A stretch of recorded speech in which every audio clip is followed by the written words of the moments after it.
The Public Protector, Busisiwe Mkhwebane, has asked the Western Cape High Court to stop Parliament from going ahead with its plans to impeach her and to stop President Cyril Ramaphosa from suspending her. Mkhwebane earlier also approached the Constitutional Court after it paved the way for the impeachment proceedings to go ahead. All right, this is an important one to follow. The Independent Electoral Commission has been interviewing potential new councillors, and of course it's crucial for our democracy that we have a well-functioning IEC that basically overlooks the running of all our major elections in this country. SABC News reporter Kaya Khumalo is there. Kaya, tell us what's been happening. Well, that's right, Francis. It's been very fascinating, really. So initially, there were about 12 candidates who were earmarked to come through for the interviews today, but eventually about 9 candidates, in fact, turned out. And it's really been really fascinating how the issue around credibility, the issue around innovation has really been right at the forefront in terms of the IEC's demands, as now they are seeking a new boss, essentially, to look after this very key Chapter 9 institution. But also another critical issue has to do with the disputes in terms of the candidates. A lot of them have been talking about ways of mitigating, given the very fact that it's quite a very charged environment in terms of the contestation, especially because South Africa is a very thriving democracy. But Francis, joining us now is Letlohonolo. She's, of course, with My Vote Counts organization.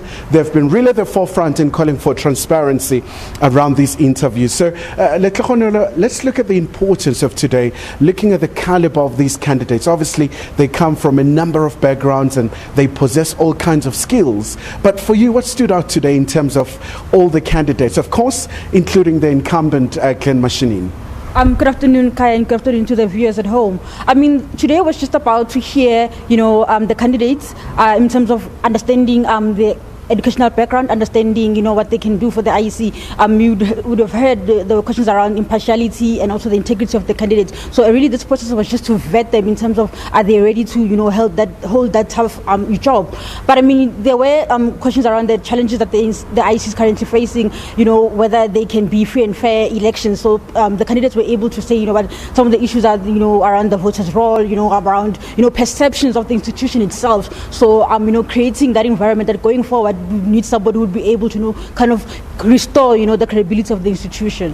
And obviously, the ghost of Tlhoko once again really resurfacing today as to how can the IEC be able to regain its credibility. We saw in the recent elections where they had challenges with some of the systems that they were using. And of course, the incumbent, the outgoing chair, Mashinini, saying, look, as far as it's concerned, the plan that they possess, it's still really intact in terms of addressing those challenges. Do you think is it going to retain this particular job, or there are now other contenders who are really fit and proper for this job? The pandemic did quite a number on the IEC last year, especially its credibility, because there were issues around the postponement, and that got people talking in terms of what is the IEC doing. But what came out of the pandemic was the issues of innovation. So how can we vote if we're not going to do it physically? So I think one of the candidates came up and to say we need to think about doing it over the cell phone, doing it over internet. So a lot of the candidates were able to kind of speak up in that arena. In terms of the VMDs did have challenges of electricity and so forth. But we really need to think about innovative ways, of how we can vote. God forbid we have another pandemic.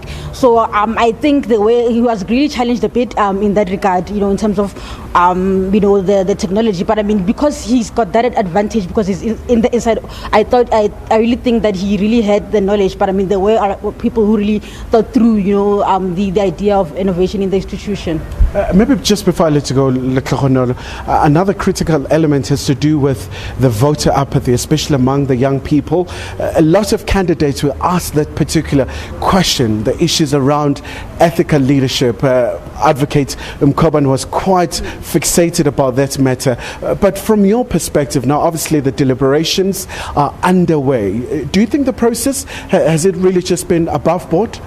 Do you mean the appointment process? I really think so, but I mean, the time was really too short.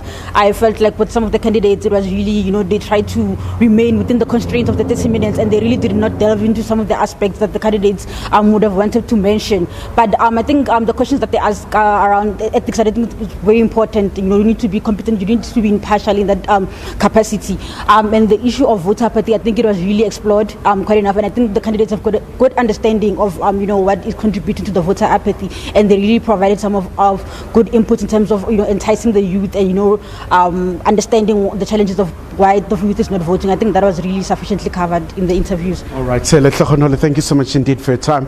Of course, Francis, she's with My Vote Counts, and it's been really fascinating, really watching how the interview process has been undertaken here. Of course, you had the Chapter 9 institutions like the Commission for Gender Equality alongside the Public Protector, and Public Protector Advocate Wisdom Kabane was really fascinated about the issue of ethics, the integrity within this very key institution that has been running successively the elections since the dawn of democracy. So now the process will not end here tonight, it's still going to continue, so that post deliberations, now the portfolio committee responsible for Home Affairs in Parliament will also get about 8 names from the candidates who came today, and of course those names will then be taken to the National Assembly, and subsequent to that the President will have to make his pronouncement. But in terms of the candidates, really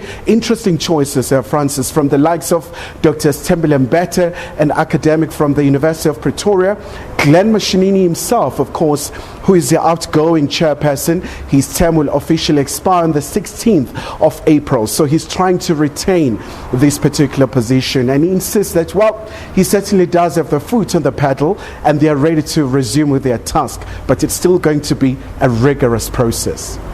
Like you say, Khayelitsha, it's a key institution. Thank you very much for that. Iman will be in conversation, by the way, with Terry Tselane, who's the Executive Chair of the Institute of Election Management Services in Africa, after the break.